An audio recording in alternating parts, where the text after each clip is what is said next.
Salam. Selamat pagi Bapak Ibu Saudara yang terkasih dalam Tuhan kita Yesus Kristus. Bersama-sama pada saat pagi hari ini kita akan mendengarkan firman Tuhan yang terdapat di dalam Injil Matius pasalnya yang ke-12, ayatnya yang ke-22 sampai 32. Matius pasalnya yang ke-12, ayatnya yang ke-22 sampai dengan ayatnya yang ke-32 dengan perikop Yesus dan Beelzebul. Bapak Ibu Saudara yang terkasih dalam Tuhan kita Yesus Kristus, lama atau tidaknya seseorang menjadi Kristen tidak menjamin orang itu mengenal dengan benar siapa itu Tuhan, Sang Juru Selamat, Yesus Kristus dalam kehidupannya. Bahkan kita melihat dalam kehidupan kita, ada banyak orang-orang Kristen yang tidak bertumbuh dan berbuah dalam iman dalam kehidupannya hari lepas hari. Jadi Bapak Ibu Saudara yang terkasih dalam Tuhan kita Yesus Kristus, ketika kita mengenal dengan benar siapa itu Tuhan, siapa itu Yesus, siapa itu Juru Selamat dalam kehidupan kita, tentunya kita akan mengerti apa yang menjadi rencana Tuhan dalam kehidupan kita. Tentunya kita akan mengerti apa yang menjadi jalan Tuhan, apa yang menjadi kehendak Tuhan dalam kehidupan kita. Bahkan tentunya kita akan mengatakan bahwa kita ada sampai dengan hari ini. Itu semuanya karena kuasa Tuhan. Itu semuanya karena kasih Tuhan. Itu semuanya karena kehendak Tuhan. Bapak Ibu Saudara-saudara yang terkasih dalam Tuhan kita Yesus Kristus, dalam firman Tuhan ini, ketika Yesus menyembuhkan seorang yang kerasukan setan, ia buta dan juga bisu, orang-orang memberikan respon, ada yang responnya positif, ada yang responnya juga negatif.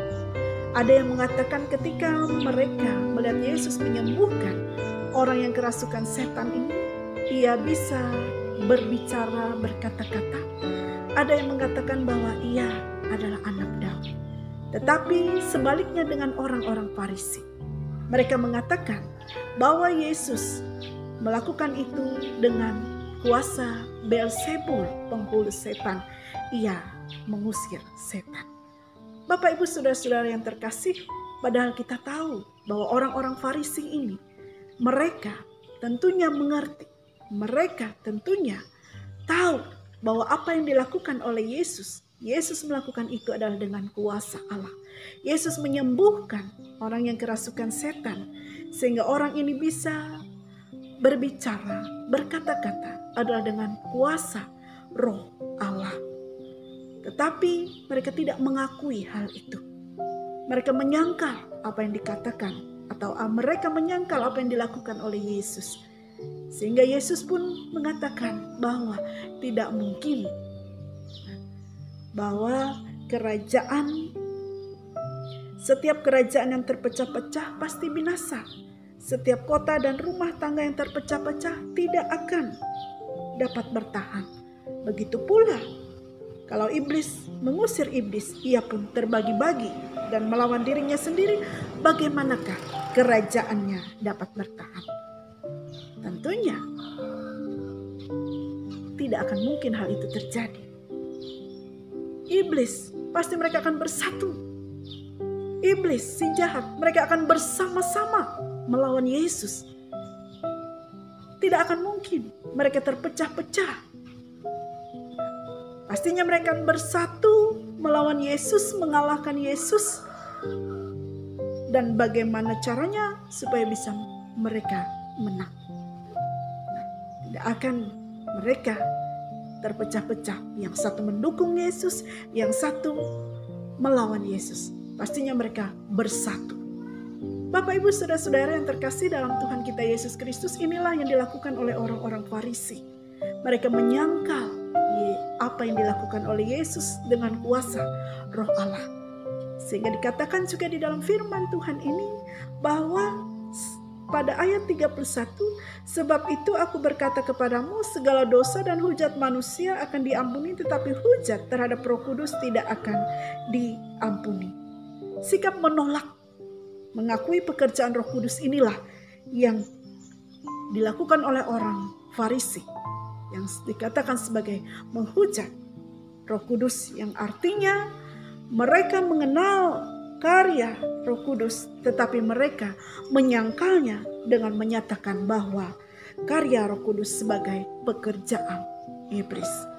Bapak, Ibu, saudara-saudara yang terkasih dalam Tuhan kita Yesus Kristus, ketika kita memiliki hubungan yang dekat dengan Tuhan, ketika kita rajin membaca dan rajin merenungkan firman Tuhan, tentunya kita akan mengenal siapa itu Tuhan dengan baik dalam hidup kita. Tentunya kita akan mengenal siapa Yesus sebagai juru selamat dalam kehidupan kita, yang punya kuasa, yang mampu melakukan apa saja, yang bisa menyembuhkan orang yang sakit, yang bisa mengusir setan, yang tentunya punya kuasa. Dan tentunya ketika kita mengenal Tuhan dengan baik, memiliki hubungan dengan baik, pasti kita akan tahu bahwa itu adalah karena kuasa Tuhan. Apa yang dilakukan oleh Yesus itu adalah karena Roh Allah yang bekerja, karena kuasa Allah yang dinyatakan di dalam dunia ini, sehingga manusia menjadi percaya. Bapak, Ibu, saudara-saudara yang terkasih dalam Tuhan kita Yesus Kristus, begitu pula dalam kehidupan kita.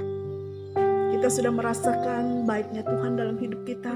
Kita sudah merasakan karya kasih Tuhan, keselamatan, berkat-berkat Tuhan, mujizat Tuhan, pertolongan Tuhan dalam kehidupan kita. Tentunya ketika kita mengenal Tuhan sebagai juru selamat, Allah yang maha kuasa dalam kehidupan kita, pastinya kita akan mengatakan itu semuanya adalah karena kuasa Tuhan. Tuhan yang melakukan mujizat dalam hidup kita, Tuhan yang menolong kita, Tuhan yang memberkati kita, bukan karena kuasa yang lainnya, bukan karena kekuatan kita, kehebatan kita. Untuk itu perlu bagi kita untuk lebih dekat lagi dengan Tuhan. Belajar dan terus belajar akan firman-Nya dan melakukan firman-Nya dalam kehidupan kita. Sehingga kita mengerti akan jalan-jalan Tuhan. Sehingga kita mengerti akan rencana dan rancangan Tuhan dalam kehidupan kita. Sehingga kita pun mengerti bahwa Tuhan menyatakan kasih dan kemurahan-Nya dalam kehidupan kita dalam dunia ini, melalui berbagai macam cara, melalui berbagai macam mujizat, melalui berbagai macam hal yang Ia lakukan, supaya manusia menjadi percaya dan juga menyatakan bahwa Tuhan Maha Kuasa. Tuhan bisa melakukan apa saja atas kehendak-Nya sendiri, dan menyatakan bahwa seperti dikatakan dalam firman Tuhan ini, bahwa sesungguhnya kerajaan Allah sudah datang dan ada dalam dunia ini. Bapak, Ibu, saudara-saudara yang terkasih dalam Tuhan kita Yesus Kristus, marilah bersama-sama kita dalam kehidupan kita